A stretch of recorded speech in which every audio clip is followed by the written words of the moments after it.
अस्मिता की सवाल है। हम लोग बिहारी सभी इकट्ठा हैं। जब तक निरंकुश शासक नरेंद्र मोदी सत्ता पर बना रहेगा, सत्ता परिवर्तन होना जरूरी है। अमित शाह को त्याग पत्र देना होगा। एक बिहारी कह के गोली मारा गया है तो ये सारे बिहारियों के छाती में गोली मारा गया, सिर्फ पांडव की नहीं। पांडव के साथ तो नाजायज नहीं, बहुत बड़ा अन्याय हुआ। एक लड़का जोमेटो का डिलीवरी बॉय और मान लेते हैं अपने रिश्तेदारों में जाता है जन्मदिन मनाने के लिए, 2 बजे रात को पुलिस आती है और उसको बिहारी कर कर जो तुम बिहार से हो ये कह करके तुम सरेआम उस पे नीरज बल्हारा जो है सरेआम उसको गोली मारता है। और नीरज बल्हारा दिल्ली की पुलिस है और वो उसको गोली मारता है। और गोली मारने के बाद वहाँ जो है, और जब गोली लगती है तो वो गोली आर पार करते हुए पीछे किशन जो लड़का बैठा हुआ है उसको भी गोली लग गई, वही उसके दोस्त को, जो कि अभी दीनदयाल उपाध्याय हॉस्पिटल में जिंदगी और मौत से वो भी जूझ रहा है। रात हम लोग उससे भी मिल के आए। वो उसकी परिस्थिति है। और उसके बॉडी को जब उसके घर पे लाया गया तो उसके बॉडी को 10 मिनट भी उसके परिवार को देखने के लिए उस बेटे को नहीं दिया गया। मैंने क्या हमारी हालत है, बिहारियों की क्या हालत है जो आप 10 मिनट उस परिवार को आप देखने के लिए नहीं दे रहे हो। कितने दुख की बात है। और उसके बाद उसको हम अगरबत्ती भी नहीं दिखा दे सके, जो कि हमारा औलाद गया है तो कम से कम इसको अगरबत्ती दिखा देते हैं। 10 मिनट के अंदर 5 पुलिस वाले आते हैं, उसको बॉडी उठाते हैं और उसके बाद कंधे पर लेकर के सरेआम उसको जाके चला देते हैं। तो न्याय कैसे मिलेगा? न्याय के लिए हम लोग संघर्ष करने के लिए तैयार है। हम पार्टी स्तर से ऊपर उठ करके, ना कांग्रेस, ना बीजेपी, ना जन स्वराज, सबसे ऊपर से बिहार के अस्मिता की सवाल है। हम लोग बिहारी सभी इकट्ठा हैं। जो पार्टी से मान लेते हैं पांडव के लिए न्याय मांगेगा, उन लोग उसके लिए उसके साथ जाने के लिए हम लोग तैयार हैं। स्थिति क्यों बनी हुई, कभी भाषा के नाम पर, कभी क्षेत्र के नाम पर मारा पीटा जाता है? ये तो सर शुरू से हो रहा है। हमारे साथ तो शुरू से भेदभाव, आज से नहीं हो रहा है। ये नहीं है जो कि बीजेपी के कार्यकाल में हुआ है, इससे पहले भी हुआ है। कभी महाराष्ट्र में हुआ है, कभी तेलंगाना में हुआ है, कभी में हुआ है, पंजाब में हुआ। बिहारियों शब्द का करके प्रयोग करके उसको पीटना, ये मतलब चला है। अब हम जा चुकी, ये आदत बन चुकी है लोगों को और इसको खत्म करना पड़ेगा। इसके लिए हम भारत सरकार से भी मांग करते हैं जिसमें सोचा जाए। और भारत सरकार में 8 को बिहार के कैबिनेट मंत्री हैं, गिरिराज सिंह, नित्यानंद राय, चिराग जी और 5 तो और मंत्री हैं। हम कितना का नाम लें आपको? 7 को 8 को राज्यसभा मेंबर हैं। किन्हीं की आंख में कान में जूं रेंग रहा है जो कम से कम आकर के पांडव के लिए न्याय मांगने की कोशिश करें। किसी स्टेज पे पार्टी स्तर से ऊपर उठ करके आकर के बिहार के लिए तो कहें, बिहार के लिए तो बोले। ये बोल भी नहीं रहे हैं। वो लोग तो सिर्फ वोट के लिए आते हैं, वोट के समय। बिल्कुल सर, वही चीज को जगाना है, वही चीज जगना है। उसी चीज के लिए इसके ऐसा भाई, इसके ऐसे भाई, ये जो इसी के लिए जगना है कि बिहारी अपने आप को समझो, अपने वजूद को समझो। इतना अच्छा करेंगे आप सुनिए ना, बिहार के कैबिनेट मिनिस्टर जीतन राम मांझी जी हैं, वो कहते हैं मर गया तो क्या हुआ। अरे भाई, संतोष सुमन को जेठ सेक्रेटरी, पांडव को गोली, ये कहेगा नहीं। शर्म है उस मंत्री को कि आ करके इस देश की राजधानी मंत्री के पद पर बैठा हुआ और ऐसे शर्मनाक बयान दिया है कि मार दिया तो क्या हो गया।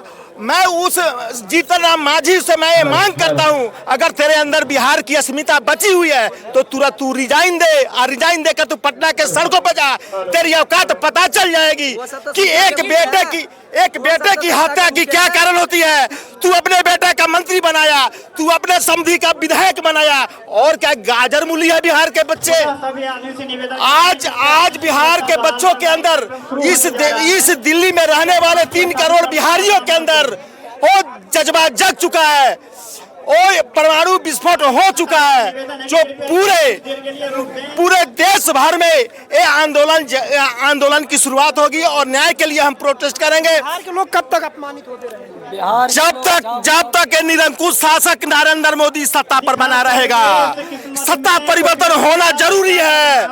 अमित शाह को त्याग पत्र देना होगा। ये 40 सांसद जितने केंद्र सरकार में बैठे हुए हैं, अगर इनके अंदर बिहार की अस्मिता अगर होती तो ये रिजाइन दे देते। बिल्कुल इनको किस शब्द से मैं इनको भत्स ना करूं, इनको मैं दुर्भाग्य है इनको सांसद बनने के लिए।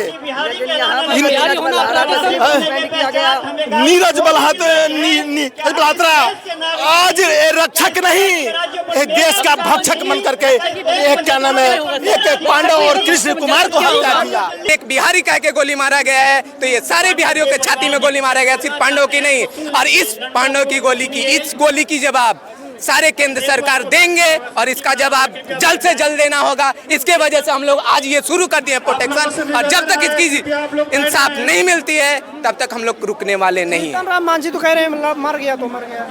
जीतन राम मांझी को अब क्या कहें, इस पे हम पॉलिटिक्स नहीं करना चाहते हैं। उनकी जो राय थी उन्होंने रखा, हम इंसानियत के नाते अपनी बातें रख रहे हैं कि ये जो हुआ है बिहारी कह के गोली मारा गया है, बहुत ही निंदनीय बात है, निंदनीय है हमारे बिहारी भाइयों के लिए, हमारे बिहार के लोगों के लिए। इवन वो दिल्ली में रहे, मुंबई में रहे, बेंगलोर में रहे, उड़ीसा में रहे, झारखंड में रहे, अगर बिहारी कह के गोली मारा गया है तो दिल्ली में पांडव को गोली मारा गया है और उनको ना रहते हुए वहां भी गोली मारा गया है बिहारी कह के, बिहारी वर्ड से।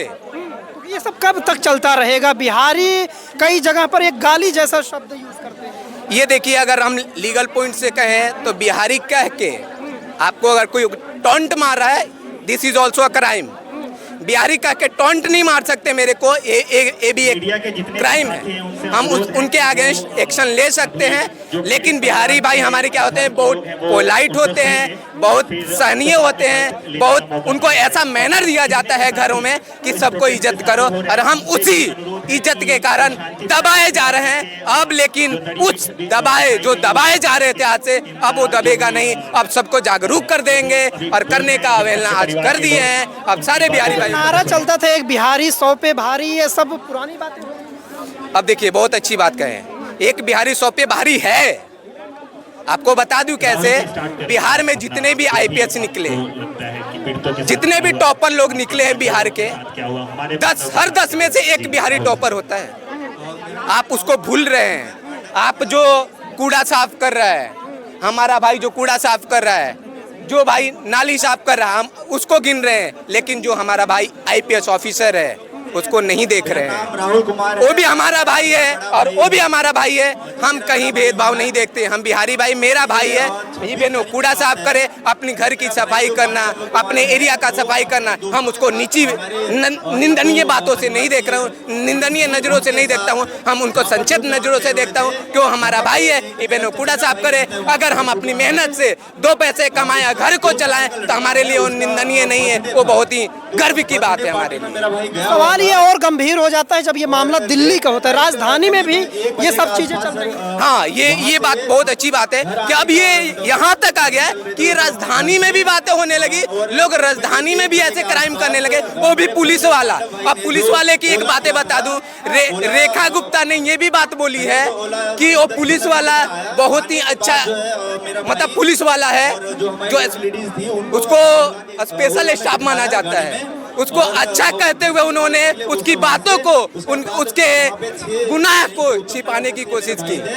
वो कह रहे हैं बहुत क्रिमिनल को उसने पकड़ा है और उसको इंसाफ दिलाने में वो सहयोग ना करके उसको बचाने में काम कर रही है रेखा गुप्ता जी। रेखा गुप्ता जी को ये पता होना चाहिए कि आपको डीएम को, एसपी को, उसके घर बेंच के, उसके भाई को, उसके बाप को आपको बुलाना नहीं चाहिए। झूठी बातें बोल के, राजौरी गार्डन बोल के अपने ऑफिस बुलाते हैं और झूठी आश्वासन देते हैं, ना कि उसके इंसाफ की बातें करते हैं। उसका घर वाले का, पांडव के घर वाले का 3 इंसाफ चाहिए, 1 करोड़ रुपए, घर वाले का 1 का नौकरी, गवर्नमेंट की नौकरी चाहिए और स्पीडी ट्रायल करके उसको इंसाफ दिलाया। दैट्स नीचे आने के बाद